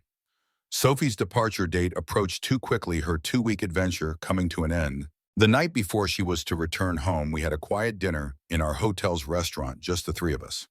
I've been thinking, Sophie announced as we finished our meal, about what happens next for all of us. And Rebecca prompted, well, Grandma goes home eventually. You go to your writing retreat. I go back to annoying my parents and applying to art schools they don't know about yet. She smiled briefly, then grew serious. But I don't want us to lose this connection. The three of us. It feels important somehow. It is important, I assured her, and we won't lose it. Promise. She suddenly looked younger, more vulnerable. Because before this trip, I didn't really know you, Grandma. Not the real you, and I really like the real you. Her words touched me deeply. I promise, sweetheart, the real me isn't going back into hiding. Ever. Good. She straightened, regaining her composure. Because I've decided I want to photograph both of you for my portfolio. Like a real portrait series about women reinventing themselves. If you'd let me. I'd be honored, I said sincerely. As would I, Rebecca added, though you should know I'm notoriously unphotogenic. Everyone says that, Sophie replied with professional confidence. It just means they haven't had the right photographer yet. We laughed the moment lightning, but the underlying significance remained. Sophie wasn't just asking to take our pictures. She was asking to continue witnessing our journeys, to document them through her artistic lens. Sophie's departure the next day was emotional, but not devastating. We hugged at the airport, promising frequent communication and future visits. Tell your father I'll be home soon, I said as we embraced one final time. But on my terms. He'll understand, she assured me. You've changed him, Grandma. All of us, really. After Sophie left, Rebecca and I had just 3 days remaining before she would depart for France. We spent them in companionable exploration of Barcelona, discussing our book projects, sharing memories, and occasionally taking flamenco lessons together at Carlos's studio. On our last evening walking along the beach as sunset painted the sky in dramatic oranges and purples, Rebecca broached the subject of my return. Have you decided when you'll go back? She asked. Yes, I replied. Next week after you leave for France, it's time. She nodded, not looking surprised. Are you ready? I think so, I said after a moment's reflection. I'm not the same woman who left. I won't slide back into old patterns. No, she agreed, you won't. We walked in silence for a while, the gentle rhythm of waves keeping time with our thoughts. You know, Rebecca finally said, when Edward died, I thought my life's significant chapters were over. That whatever remained would be epilogue, important perhaps, but not central to the plot. She smiled. I was wrong. The most meaningful chapter was yet to be written. I felt the same way after Robert died, I admitted. Like I was living in the margins of a story that had already reached its climax. And now I considered the question, watching the last rays of sunlight disappear beyond the horizon. Now I understand there isn't just one story. There are many overlapping, continuing. The narrative changes, but it doesn't end until we do. Well put, Rebecca approved. You are indeed a writer, Eleanor Porter. The morning of Rebecca's departure brought unexpected emotion. We'd known each other only a few weeks yet. The connection between us felt profound, forged through shared discovery, mutual support, and the recognition of ourselves in each other. This isn't goodbye, she reminded me as her taxi waited. We have a book to write. Yes, I agreed, embracing her, and more adventures to plan. Starting with your return home, she said. Remember, it's not surrender, it's choosing to bring your authentic self back to familiar territory. I know, I assured her. I'm not afraid anymore. After Rebecca's departure, I spent 2 quiet days alone in Barcelona. I visited Carlos's studio for a final lesson, walked through the Gothic Quarter, memorizing details to include in our book, and prepared mentally for the journey home. The evening before my flight, I sat on the hotel's rooftop terrace, watching darkness settle over the city. My phone chimed with a message from Michael. Safe travels tomorrow, Mom. We're all looking forward to seeing you. Things will be different, I promise. I believed him, not just because of his words, but because I was different. The woman returning to Boston was not the same one who had slipped away weeks ago, leaving only a brief note. She had reclaimed parts of herself long forgotten and discovered new capacities never previously imagined. The flight home was smooth, giving me time for reflection. I reviewed the journey: Athens, Florence, Lisbon, Seville, Barcelona, each city a station on a pilgrimage back to myself. I thought about the people who had facilitated this transformation: Rebecca with her wisdom and encouragement, Luce with her insistence on authenticity, Sophie with her fresh perspective and unconditional acceptance. When we landed in Boston, I felt a curious blend of completion and beginning.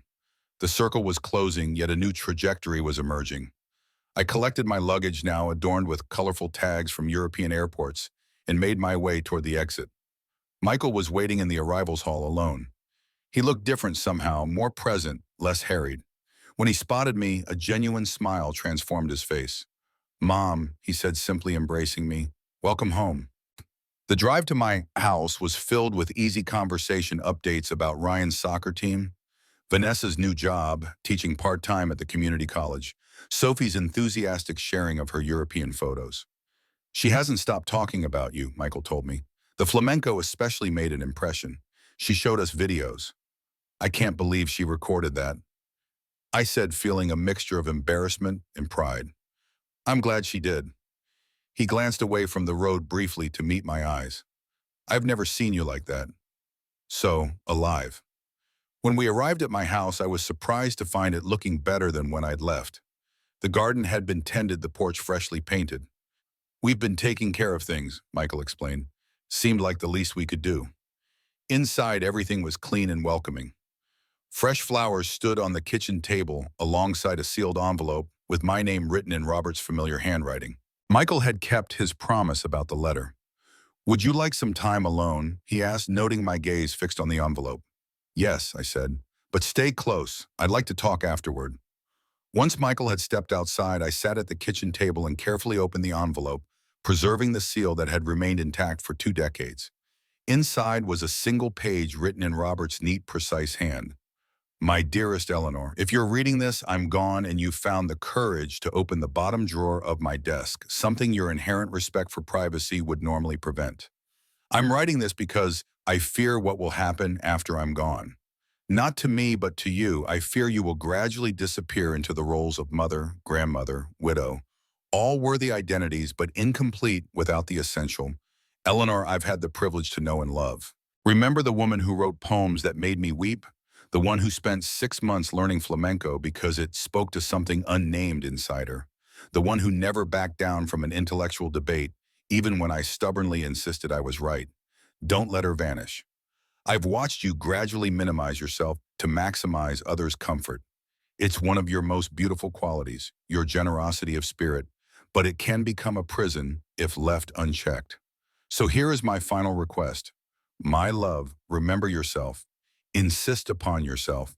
The world needs the complete Eleanor Porter, not just the convenient parts. All my love, always.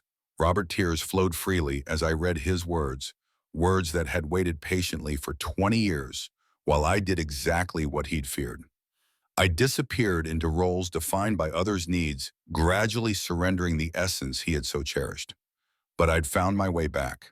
Through an act of rebellion that had evolved into a journey of reclamation, I'd rediscovered the woman Robert had loved, the complete Eleanor with all her complexities, desires, and capacities. When Michael returned, he found me on the porch swing, Robert's letter carefully folded in my lap. "You okay?" he asked, sitting beside me. "Yes," I said truthfully. "Better than I've been in a very long time." He nodded, seeming to understand without explanation. "So, what happens now?" I smiled, appreciating his direct approach. "Now we renegotiate. I'm still your mother, still Sophie and Ryan's grandmother, but on new terms. I have projects, plans, a book to write with Rebecca. I'll be traveling again. I'll be taking flamenco lessons in Boston." "A book?" His eyebrows rose. "Sophie mentioned something about that." "A dual memoir," I explained, "about transformation later in life, about reclaiming oneself after years of diminishment." He absorbed this information thoughtfully. "I'd like to read it someday." "You will," I assured him. "Some parts might be uncomfortable for you." "I can handle uncomfortable," he said with a small smile. "I'm learning that growth requires it." We sat in companionable silence for a while, watching the neighborhood settle into evening rhythms. Finally, Michael spoke again. "Dad would be proud of you, you know, for finding yourself again." I held up Robert's letter.